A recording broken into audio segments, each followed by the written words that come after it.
सोमवार का दिन था। शाम के 6 बजे थे। भागलपुर रेलवे स्टेशन पे अपने बेटे अनमोल को छोड़ने के लिए उसका पूरा परिवार स्टेशन पे आया था। माँ बाप की आंखों में आंसू थे अपना बेटे को पढ़ाई के लिए बाहर भेजते हुए। तभी देखते ही देखते ट्रेन वहां से चली जाती है और उनका बेटा उनसे विदा लेकर वहां से चला जाता है। घर आते ही घर पे हम देखते हैं कि उसकी माँ यानी कि नंदनी अपने पति से कह रही होती है, देखिए जी आप, एक दिन ना हमारा बेटा हमारा नाम रोशन करेगा। वो पढ़ाई के लिए गया है और पढ़ाई करेगा, अव्वल नंबर से आएगा, हमारी गरीबी वही मिटाएगा। एक दिन आपको ये दिहाड़ी वाला काम भी करना रोकना पड़ेगा उसकी वजह से।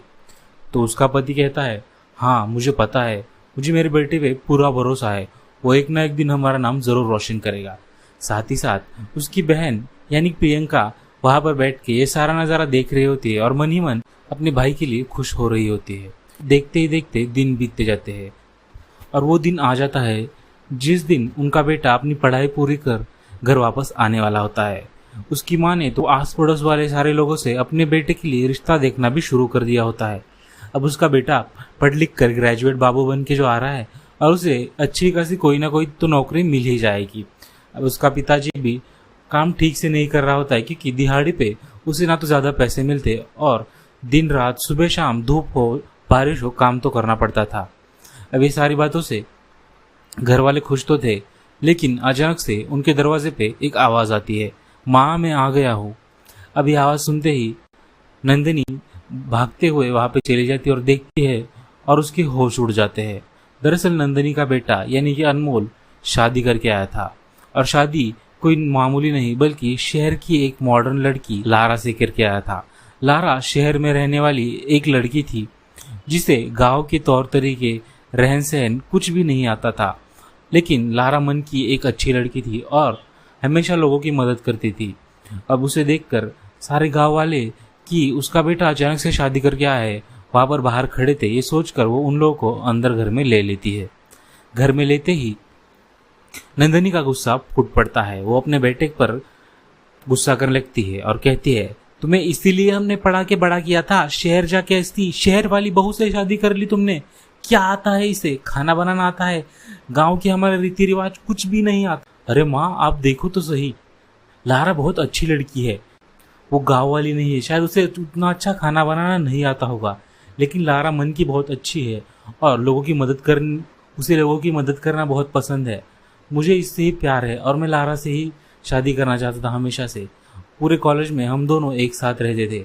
तो उसकी माँ उस पे और ज्यादा भड़क जाती है और कहती है कि ठीक है, अब लारा जो बनाएगी ना वो खा लेना उठपटांग पास्ता वास्ता सब, और गुस्से में वहां से चली जाती है। अब उसकी अपनी पत्नी के साथ उसका पति भी गुस्से में उसके साथ चला जाता है। अब अंदर रूम में हम देखते हैं कि लारा वहां पर परेशान होकर बैठी होती है। लारा कहती है कि अनमोल अब मैं क्या करूंगी, इनको अगर मेरे हाथ का खाना नहीं पसंद आया, तुम्हें तो पता ही है मुझे कुछ बनाना आता ही नहीं है, मुझे शायद शादी ही नहीं करनी चाहिए थी, मैंने तुम्हारे लिए बहुत सारी परेशानियां खड़ी कर दी है। तभी अनमोल उसे समझाकर कहता है, लारा मैं तुमसे प्यार करता हूँ, खाना बनाना काम करना ये सारी तो मामूली चीजें हैं, आज नहीं तो कल तुम तो सीख भी जाओगी। लारा उसे कहती है कि तुम्हें तो पता ही है मैं कितनी स्लो हूँ खाना बनाने में, मुझे नहीं लगता मैं आसानी से सीख जाऊंगी। तो कहता है हर चीज आसान होने से पहले मुश्किल होती है, तुम सीख जाओगी, और वैसे भी तुम्हें एक चीज बनानी तो आती है। तो लारा पूछती है क्या, तो उसे बताता है कि मैगी बनाना, और वो दोनों हंसने लगते हैं। देखते ही देखते में दिन रात बीत जाती है। दूसरे दिन सुबह जब लारा का पहला किचन का दिन था यानी कि पहली रसोई थी, तो रसोई में वो जाती है और सबके लिए खाना बनाने लगती है। तो यहाँ पर घर वाले परेशान होकर बैठे थे और सोच रहे होते हैं कि ये मुझे लगता है हमें गर्म पानी का सूप बना के ही खिलाएगी, वैसे भी इसे कुछ आता ही नहीं होगा। तो हम देखते हैं कि ननद कहती है, माँ आप भाभी पे इतना गुस्सा क्यों कर रही है, आपको पता है ना भैया उससे प्यार करते हैं, उन दोनों की शादी हो गई है, अब हमें उसे एक्सेप्ट करना ही पड़ेगा। अब उसकी माँ उस पर भी भड़क जाती है और कहती है, तुम्हें जितना बोला गया है ना उतना करो, चुपचाप वो सूप पियो, तुम्हारी भाभी अब जो बना के लाएगी ना गर्म पानी सूप के नाम पे, वो पीती बैठो पूरा दिन। और गुस्से में मुंह लाल हो जाता है।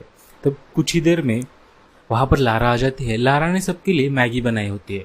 मैगी देखते ही उस पर नंदिनी भड़क जाती, कहती वाह वाह मैगी, पहली रसोई पे क्या किया है बहू ने, मैगी, आस पड़ोस वाले लोग देखेंगे तो हमारे मुंह पे चप्पल मारेंगे, क्या कैसी बहू लाया है रे अनमोल, इसलिए पढ़ा लिखाया था, इसलिए तुझ पे हमने इतनी सारी सेविंग्स लगाकर पढ़ने के लिए भेजा था। और गुस्से में वहां से उठ के चली जाती है। ससुर अपनी बहू को बुरा ना लगे इसलिए थोड़ी सी मैगी खाने की एक्टिंग कर लेता है और बाद में वो हाथ जोड़कर वहां से चला जाता है।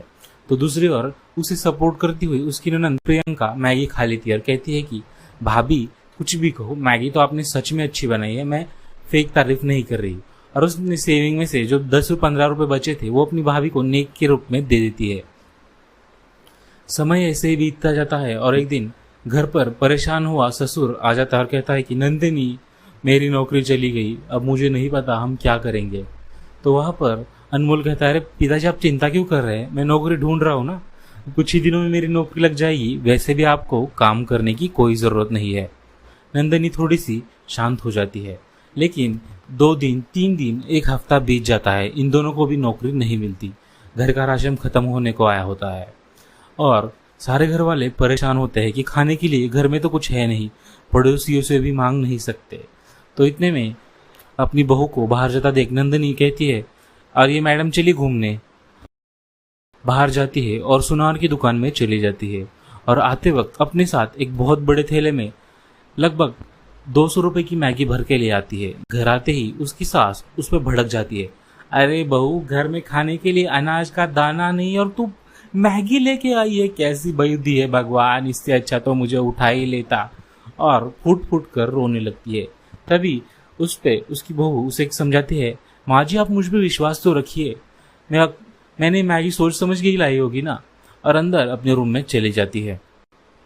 दूसरे दिन सुबह का वक्त था और मैगी बेचने के लिए ठेला लेकर लारा चली जाती हुई। घर में कोई उठता इससे पहले ही सारी तैयारी करके मसाले और ठेला जो उसने भाड़े पे लिया था वो लेके वहां से चली जाती है। गांव में जाते ही 10 बजे तक पहुंच जाती है और वहां पर एक बच्चा कहता है, अरे चीज वाली मैगी, और अपनी माँ से जिद करता है कि उसे वो मैगी खानी है। देखते ही देखते वहां पर भीड़ जमा होने लगती है। 1 घंटे के अंदर उसकी सारी की सारी मैगी बिक जाती है। 200 रुपए की मैगी 650 रुपए में बिक चुकी थी।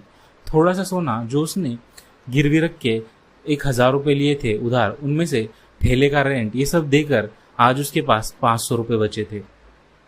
अब ये 500 रुपए पूरे लेकर वो अपने घर जाती है। जाते वक्त घर वालों के लिए खाना लेकर घर जाती है और घर जाते ही सारे लोग उसे देखकर दंग रह जाते हैं। 11 बजे हर कोई लेट उठा था क्योंकि उन्हें पता था खाने में शायद उन्हें आज अनाज का दाना भी ना नसीब हो। तभी उनकी बहू उनके सामने 5 पकवान लगा देती और कहती है, जब आपकी मॉडर्न बहू आपके पास है तो आपको खाने के लिए सोचने की कोई जरूरत नहीं है। तो घर वाले चौंक जाते हैं और उससे पूछते हैं कि ये सब कैसे हुआ। तो वो बताती है कि उसने मैगी बेचना शुरू किया है। गांव में चीज मैगी किसी को नहीं पता और हर कोई उसकी चीज मैगी, जो कि सिर्फ एक 20 रुपए की प्लेट है, खाने के लिए पागल हो चुका है। और वो अपनी सास से कहती है, माँ जी मुझे आपकी मदद चाहिए, बहुत सारे मसाले और सब्जियां काटने के लिए मैं अकेली कम पड़ जाती हूँ, क्या आप मुझे काट कर देंगी सुबह सुबह। तो उसकी सास अब डायरेक्टली उससे माफी भी नहीं मांग पा रही थी और गुस्सा भी नहीं आ रहा था, इसलिए उसे हाँ करके मुंह झुका लेती है। तब हम देखते हैं कि वक्त पर वक्त बीतना जाता है और 2-3 दिन में उसकी मैगी पूरे गांव में फेमस हो जाती है।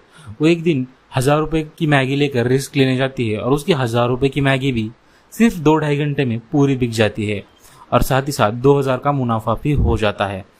घर आते ही वो सारे घर वालों को कहती है कि हमें इस बिजनेस को आगे बढ़ाना चाहिए और वो सारे मिलके उसकी मदद करते ही पैर पे पंख बांध के वक्त बीतने लगता है और उनका पूरा परिवार बहुत ज्यादा अमीर हो जाता है।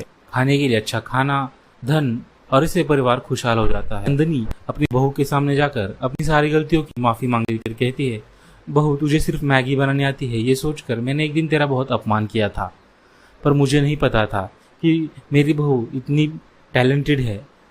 और सारे घर वाले बातें सुनकर खुश हो जाते हैं और वो अपनी बहू को गले लगा लेती है।